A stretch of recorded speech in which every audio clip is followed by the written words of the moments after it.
Hey guys, welcome back to another video, and in today's video we are doing the Shrine of Secrets review for the 30th of June 2021. Now it says that the shrine resets in 13 hours, and apparently for the anniversary event, which starts tomorrow, it's going to change every day. I don't know if that's right or not. I've just seen that somewhere because the Turd by Daylight Twitter account didn't actually tweet the shrine this week. So I don't know if it's going to change tomorrow. I don't know if this is accurate or not, or if it's just like a error on the text or something. But we'll see. We'll see what happens tomorrow. But yeah, this is the series where we go over the Shrine of Secrets in Dead by Daylight. There are 2 killer perks and 2 survivor perks. We go over what they do, how they work, how the perk changes as you tier it up, what characters they come with, and at the end I'll give my thoughts on which ones I think you should buy with your iridescent shards. This is basically a system to get perks from characters that you don't want to level up normally, or DLC characters that you don't want to pay for and things like that, or just, extra blood points in some cases, I guess. Yeah, so it should be the anniversary event tomorrow. I'm hoping it's delayed though, because last gen consoles are still absolutely suffering from the Resident Evil chapter release. The frames and the lag and everything is just still atrocious, so unfortunately I don't know if I'm going to want to play if I have to play this event while that's still active, because it still hasn't been fixed 2 weeks later. I don't know, but we'll just have to wait and see what happens. But hopefully it gets delayed. I hope. I wouldn't even mind. For once, I wouldn't even mind if it got delayed, because again, the game is just really horrible to play at the moment for PS4 users, at least. So we're just going to get right into it, I think.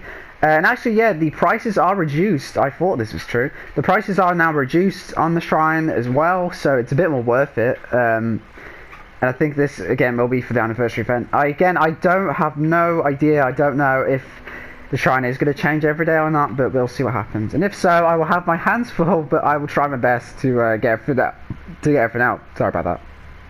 Right. First of all, we have Bamboozle, which is a clown perk, and basically your vault speed is 5% faster, which is 10% faster at tier 2 and 15% at tier 3.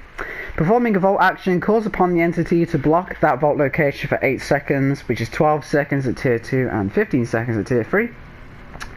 Only one vault location may be blocked in this way at any time. The vault location is blocked only for survivors and does not affect pallets. So basically, you vault a bit faster, and when you vault a window, it gets blocked for that survivor for a bit, but you can only do that one at a time, because obviously it'd be a bit broken, just cancelling out an entire loop. But honestly, this is a really underrated perk, I think. I think this... okay, I mainly use this on Hillbilly and Cannibal, because they're very close range killers, and windows are very... what's the word? Very crippling to their power, I guess. Like a window can completely shut down their power for a bit, and the survivor can get distance and things. This is really handy, just as like a nice little thing to have to help you get that down without them getting away. It doesn't block pallets, but that's fine, because blocking windows is enough as it is. It will force them to move and go to a different loop, or if they could try and risk it. But tier 3 is best because it stays blocked for 15 seconds. So it's really good at that. And again, it's a nice little thing to have with those chainsaw killers, because they really need it. But this can be used on a lot of killers. I used to use this on Ghostface. Freddy, I bet, would work with this. Pig goes well with this. Again, it's just to help in the chase, and even just the faster vault speed just feels a lot nicer as well. It's pretty noticeable, I would say. It's just helpful to just, because vaulting's takes a lot of time in a chase, so it's nice to just have that bit of extra reassurance, I guess. Yeah, and also I know that recently we had a perk that does a similar thing, but it's a hex perk, and it blocks it for 40 seconds, and I think this can block multiple windows. But I would say this is better than this, just because, again, a hex perk is a hex perk, and if there's a risk that it will get destroyed and the effect will be lost, this just stays with you, obviously, for the whole match. So it's really underrated. Don't sleep on it. It's a really good perk. Next up, we have Bond, which is a Dwight perk, and this is also a really good perk. This will have it so you can see allies' auras within 20 meter range, when they're within 20 meter range, sorry, which is 28 meter range. I completely forgot the thing. 28 meter range at tier 2 and 32 meters at no, 36 meters. Is it? Oh my god, that's just embarrassing. No, it's 36 meters at tier 3. Oh my god. Yeah, it goes up in 8. Okay, I'm just gonna shut up. But anyway, this I use this on basically all my survivors. I can't play survivor without this perk at all. It's the one perk that I need in every single build because it's as a solo queue player, and I've only ever played solo queue. This perk is a lifesaver. I know there's the argument of like if this or Kindred is better. Kindred I think is really good because that also lets you see the killer. But my problem with that is that it only happens when you get hooks, when the killer gets hooked, sorry. But again, it's still good, and there's no limit range on that. There's obviously a range for the killer's aura, but you can see the teammates' auras, max distance with Kindred. But I think Bond is better because it happens like actively, it's always on. You don't have to wait for someone to get hooked for it to work. Which again, it feels like it's a bit weird. You have to basically let one of your teammates get down and hooked, if that makes sense, or else it doesn't do anything. I think Bond is better because it's always active, and you can tell, like, I know 36 meters honestly is a very big range for Survivor. It's really good if you're on a gen and you can see someone's aura, and if they're like zigzagging around and like, running around, you can tell that they're being chased, so you know that like the killer's being distracted, so I can go on a gen. Or if you're being chased, you can see your teammates' auras on a nearby gen, so you're like, okay, so I don't want to go in that area because they're working on that important gen. Just things like that, and it's just, again, 36 meters isn't too, again, that actually is crazy. It doesn't seem like a lot, but it actually is crazy.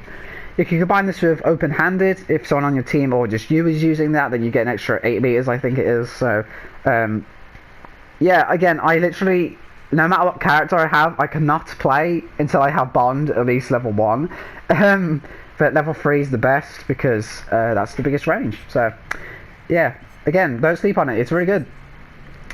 Next up we have Save the Best Flask, which is a Shape Michael Myers perk, and this is an Obsession perk, so keep that in mind. Apologies. Okay, so basically, you become obsessed with one survivor. You earn a token for each successful basic attack that is not dealt to the obsession. Each token grants a stackable 5% decreased successful basic attack cooldown. You can earn it to 8 tokens. Hitting your obsession with a basic attack will cause you to lose 4 tokens.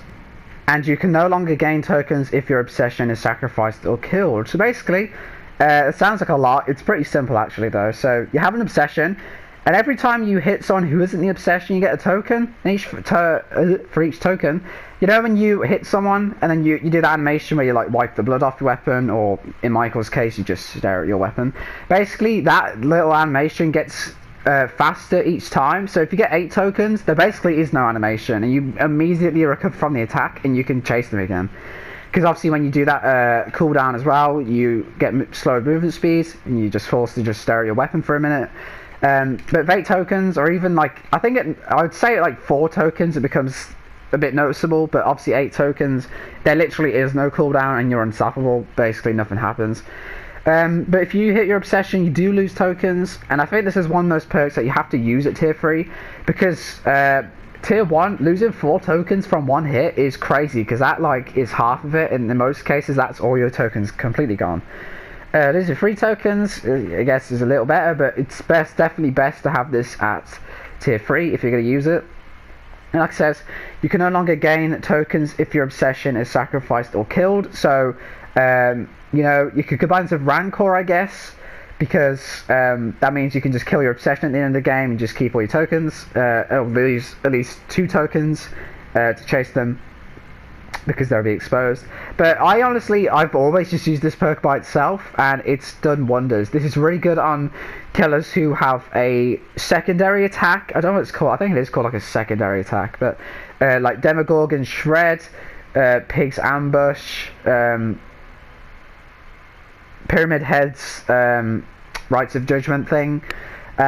Any killers who can like find a way to injure people without that is great. This is really good on a lot of M1 killers. Deathslinger is very infamous for this. Michael himself is very good with this. Pig, Demo, again, Pyramid Head, I'm using it at the moment. Ghostface I used to use as well. A lot of killers, again, like Bamboozle, can just benefit from a little thing to help in chase. And also, even though you can't gain tokens if your obsession is dead, if you get Decisive Strike, or if you have Nemesis, or For the People, or some shit, and the obsession comes back, then it carries on as normal until that person's dead as well. So theoretically, if you wanted more tokens, you could try and force a DS or something. Or again, like I said, you can just combine this with Nemesis, so you always have an obsession. But yeah, so keep that in mind. It's really good. It's very helpful in chase. You can combine it with other perks, like I mentioned. But to be honest, on a lot of killers, even if they don't have a secondary attack, it's great. It's just good to have that. Doctor as well is another one. Blight can be pretty good for this as well. Although I think Blight is a bit difficult for it as well. If I don't have self-care, which I'm not even going to go over. Self-care is trash. Please don't buy it. Right, so now we're going to go over which ones I think you should buy in the shrine. I don't think I'm going to recommend any. Actually, I think I'm going to recommend the Save the Best for Last. I'm kind of biased. I use this perk a lot. I really like this perk. It's very helpful. Although, keep in mind that, you know, you won't always have perfect games where you get loads of tokens. Sometimes, you know, if your obsession is being an ass and just keeps getting in the way, sometimes you are forced to hit them. And again, it's like Michael's perks, where it kind of basically forces you to leave one survivor alone for the whole game, which a lot of people don't. But every time I'm using Save the Best Flask, I'll still go after the obsession if I see them.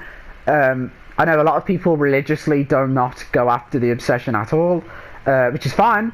But I just like, even if I know I'm going to lose tokens, it's like I don't really want to let the survivor just get away with sitting on gens the whole game and I just ignore them, you know. So it depends how serious you're playing, I guess, and you know, whatever your beliefs are and everything. So I would say get this, because Michael also has Play with Your Food, which isn't great. I think that's a bit overrated, and Dying Light, which is just not very good at all, really. So I would definitely say this is worth it. It's, again, I just love this perk. I use this on so many killers and used to use it on so many killers. It's great. Self-care is absolute trash. Bond is amazing, but Dwight is a free character you start with, so it's just best to level up Dwight, because Dwight has other good perks as well. He has Prove Thyself and Leader, which are both really good perks as well. So I would just level up Dwight, sorry. And Bamboozle isn't too bad, but again, I'd maybe just say get Clown, because Clown has pop. That's just my opinion. I wouldn't really want to spend shards on this, even though, like I said, perks are discounted in the shrine right now. But again, I'll just say the Best Flask is absolutely your best bet.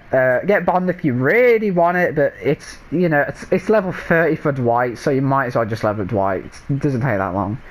But guys, that's good from me. I hope you enjoyed. I might try and do some other videos soon for the channel, because I don't want to just always be doing shrine reviews. I have a lot more time on my hands now, so I want to try and branch out a bit, you know. But guys, thank you for watching. I hope you enjoyed, and I'll see you in the next one.